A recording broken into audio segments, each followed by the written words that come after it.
A rodada termina hoje com um clássico no Maracanã, Vasco e Flamengo, 8 da noite. Bruno Cortes já está lá no Maracanã para falar dos times. Vamos começar pelo Flamengo, Bruno?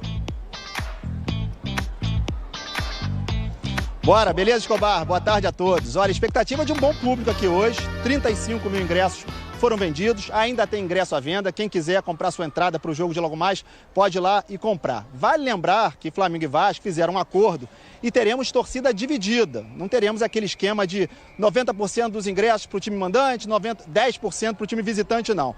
E assim vai ser no Flamengo e Vasco do segundo turno do Campeonato Brasileiro também. O time do Flamengo treinou hoje de manhã, é assim, com o técnico Jorge Sampaoli, né? Dia de jogo é dia de treino também. Falando em escalação desse Flamengo, Léo Pereira tá fora. Vem sentindo incômodo na coxa desde aquele jogo contra o Corinthians, em que ele fez o gol da vitória, já machucado. E aí hoje não vai para o jogo, a zaga vai ser formada por Fabrício Bruno e Davi Luiz. Lá na frente, Gabigol é dúvida. Também por causa de um problema na coxa, que ele sentiu no último jogo contra o Fluminense, pode ser que não jogue o Gabigol. Lá na frente, Pedro voltaria a ser titular, sem o Gabigol, e outro que deve começar jogando no time do Flamengo hoje é Everton Cebolinha. É claro que é um Flamengo super empolgado, super animado, né? Depois de vencer e eliminar o Fluminense, o rival Fluminense na Copa do Brasil na última quinta-feira. E ainda vale destacar, né, Escobar, que é um Flamengo que quinta-feira, aqui no Maracanã também, tem um compromisso super importante, Libertadores contra o Racing. Se vencer, praticamente garante vaga na próxima fase, mas o Sampaoli, para hoje, não deve poupar ninguém, vai com o que tem de melhor para esse clássico de logo mais, Escobar. Valeu, Bruno. E sobre o Vasco, deve ter até mudança de esquema para esse jogo aí, né?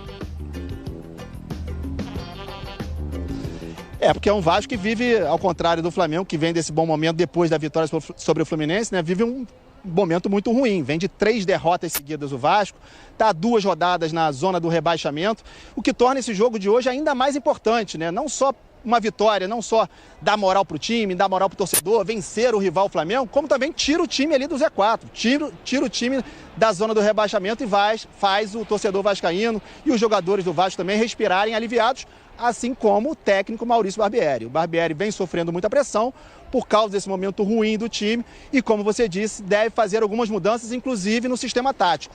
Durante essa semana ele treinou o time com 3 zagueiros.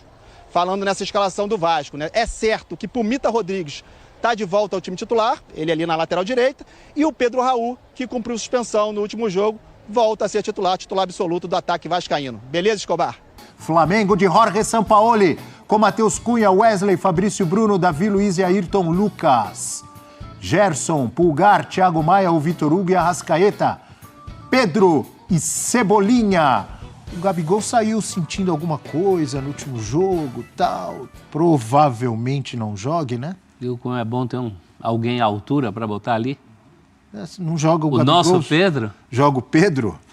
O nosso Evair dos tempos modernos? Agora você ficou bonito. O Prats não gosta, mas a gente adora. Eugênio, eles se empolgam. Nós adoramos de comparar a elegância de Pedro com a mensagem que você recebeu no WhatsApp? Elegância de Evair. Serve pra cá também. Não é só no WhatsApp, não. Diga, Natália Corneteira. Não, calma. O que você acha desse Flamengo e Vasco? Qual a sua análise? O Flamengo tá melhor, né? O Vasco não tá completamente entregue. Os últimos jogos muito ruins. É um time que não sabe propor jogo, não consegue propor jogo. É um time com dificuldade de meio de campo. Não tem esse jogador que gerencia, se a gente pode falar assim, que roda a engrenagem do meio de campo do Vasco. Pro Vasco, se o Flamengo ficar com a bola, talvez, né, se não levar o gol, seja melhor para ele. E tem que contar com uma melhora de Pedro Raul, uma melhora de posicionamento do Robson Bambu, que também não tem jogado tão bem, e contar, óbvio, com o Léo Jardim, que vem fazendo grandes defesas e... Ok, cada um marca um e tem um terceiro na sobra. Agora, se for só um atacante no Flamengo, não faz sentido ter um terceiro zagueiro. O jogo é muito óbvio, né? O Flamengo é um dos times com maior posse de bola, com maior número de toques de bola no campo de ataque, está sempre presente ali. E o Vasco é o time da transição. O Vasco é um time sem meio campo. Sem meio campo, porque, de fato, houve uma reconstrução do elenco. O Vasco meio que fez uma terra arrasada no que tinha no passado, e tinha que fazer mesmo, que não tinha time para jogar a Série A, e contratou vários jogadores. Contratou jogadores para defesa, contratou goleiro, contratou laterais, contratou atacantes. Para o meio-campo, só veio o Jair. Viu o Carabarral. O Carabarral ali foi uma tentativa de última hora de tapar um buraco, porque não há. O Andrei saiu, voltou, agora não sabe como é que fica, vai para o Chelsea, não vai para o Chelsea, mas não conseguiu desenvolver. E os outros jogadores não estão prontos. O Vasco não tem elementos de meio campo para fazer isso que a Natália falava agora há pouco, propor o jogo. Então o que ele faz? Tenta se trancar ali atrás e sair da correria, que tem jogadores de velocidade. Só que não está funcionando isso. O futebol, você precisa ter a construção por aproximação, associação de jogadores, sabe? É uma tabela, é uma triangulação, é um jogador que investe a jogada para o outro lado. O Vasco não tem isso, corre. O coitado do Gabriel Peck, ele se mata em campo. Ele se mata, ele volta para marcar, ele chega no ataque, ele está em todos os lugares, e aí ele é criticado, porque ele erra, ele acaba errando tecnicamente. Porque ele não pode fazer tudo ao mesmo tempo. E, Eugênio, achei interessante o que você falou. Para que 3 zagueiros? O Flamengo vai jogar provavelmente com um atacante, com o Pedro. Mas quando o Flamengo chega na frente, ele chega com quantos jogadores atacando? Então, ele... Muitos, né? A questão é... Aí o Lucas vira atacante. Tá, mas aí é no momento de atacar um espaço na última hora. E aí não adianta você ter 3 jogadores parados se vai passar o Ayrton Lucas em velocidade. Você tem que ter alguém acompanhando o movimento do Ayrton Lucas. Eu acho que essa é a questão, porque os zagueiros tendem a ficar parados. E sem alguém para marcar, eles perdem a referência. Então, às vezes, eles ficam marcando o nada. Ficam ali. Que a ideia do Barbieri é descer para uma linha de 5, né? Fechar ali um corredor, mas a gente viu o que aconteceu com o São Paulo. Se não acompanha, se você está marcando bola e não acompanha o jogador que está nas suas costas... O movimento do jogador que faça diferente te deixa a defesa exposta. Por 2 zagueiros, o Carabarral é a única opção que ele tem? De grande área, cabeça de área? Para colocar no meio campo? Sim. Aí, outras? Mais uma questão, né? Mais uma questão.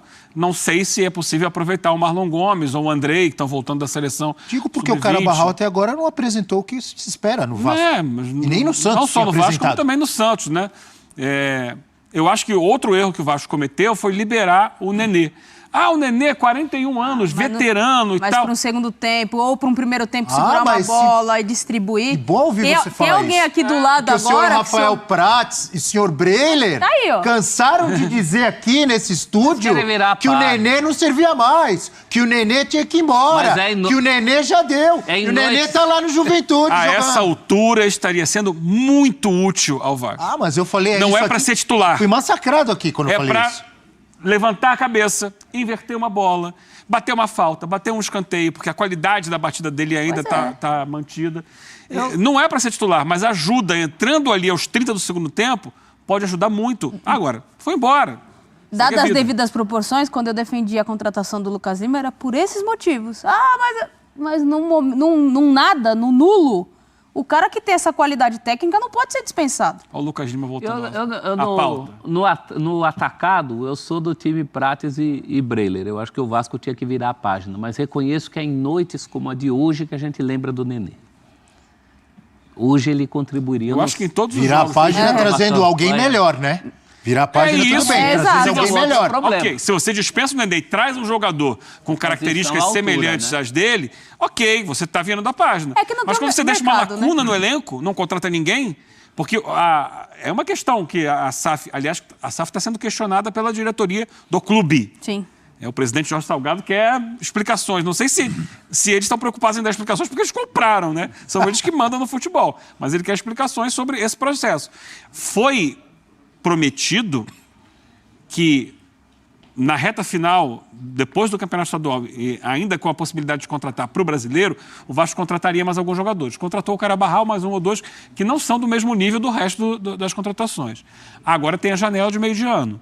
O Vasco precisa focar nessa janela em jogadores de meio campo, volantes e meias, para que o time possa crescer de produção. Enquanto isso, eu acho que, ok, pode ter culpa o Barbieri em algumas situações, de trabalhar melhor essa bola, de treinar o time, porque tem tempo para treinar o time e, assim, evoluir essa construção, mas sem as peças necessárias vai ser difícil. O Vasco precisa completar o elenco com o meio-campo.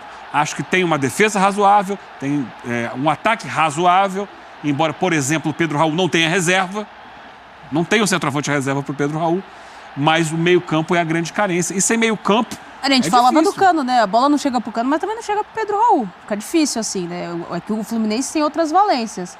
Agora, é difícil a gente ver... Acho que é o time do cruzamento, o tempo inteiro o cruzamento pro A gente reclama muito de planejamento de futebol quando o planejamento é feito da forma... Eu vou pegar o exemplo agora do Vasco, que é a pauta desse programa. Quando você tira um jogador, apesar da idade, que te dá uma qualidade técnica em passe, coisa que você não tem no mercado. Qual é o movimento de mercado? Vai ter que a análise de scout e análise de mercado do Vasco vai ter que ser muito cirúrgica para ir no mercado nesse meio de temporada. Para olhar para o que tem disponível, para o que o Vasco pode investir e trazer jogadores certos. Não tem aquela possibilidade, vou apostar aqui de que... Não, o Vasco precisa de um cara agora para chegar e vestir a camisa do Vasco no meio de campo. Pelo menos um.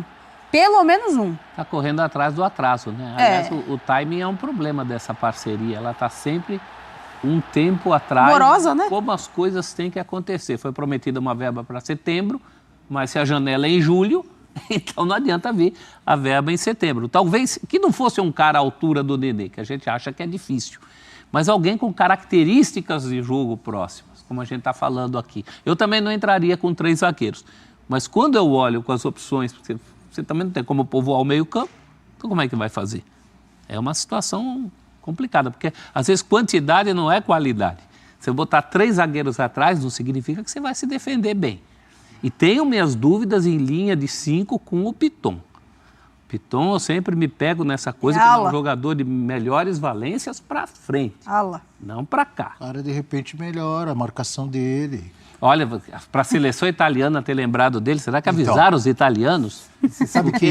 Em guia de europeu, todo mundo é defensor, né? O cara é lateral, tá lá, D. Mas nem sempre ele é D, principalmente quando ele é brasileiro. E com toda essa análise de Vasco e Flamengo, último jogo desta rodada, eu estava me lembrando dos velhos tempos de Eugênio Leal, lá no Expediente Futebol, no Fox Sports, com o Zinho, com o Edmundo, com o PVC, com o João Guilherme, quando tinha aquela roda de palpite maravilhosa. O Eugênio tá com saudade disso. E agora ele vai dar o palpite para Vasco e Flamengo. O meu palpite é 2-0 Flamengo. E o seu, Eugênio? É igual o seu. É igual ao meu? É. Olha, que coincidência. E o seu, Natália? 3-1. 3-1 para o Vasco? Pegou Peguei... professor. Não, 3-1 para quem? Pro Flamengo. 3-1 Flamengo. Ninguém vai apostar no Vasco, professor? Você vai ganhar sozinho. Não. 2-0 Flamengo. Todo mundo me imitando. 2-0 Flamengo. Tá difícil. Pedro Raul vai jogar, não vai ter um gol do Vasco? Acho que não, acho que ele vai perder um gol. 2-0, palpites. Isso aí, nação, deu Mengão. Deu para perceber um pouco de constrangimentos ali no que os jornalistas estavam tentando dar como justificativa ali para dizer que um jogador do Vasco era melhor do que o do Flamengo, mas no final deu o Mengão aí, 9-2. E o que você acha? Qual a sua opinião? Flamengo ou Vasco? O que vai dar hoje no jogo? Quais os melhores jogadores? Qual o melhor time, melhor elenco, melhor técnico? Então deixa aí seu comentário. Se você não é inscrito, no canal, se inscreva. Deixa seu like, ajuda demais aí na divulgação do vídeo. Ajuda no meu trabalho, então se inscreva no canal. Botão vermelho aqui embaixo, clica lá e você vai estar me apoiando aí, vai estar ajudando o meu trabalho, valeu? Então até o próximo vídeo, saudações rubro-negras.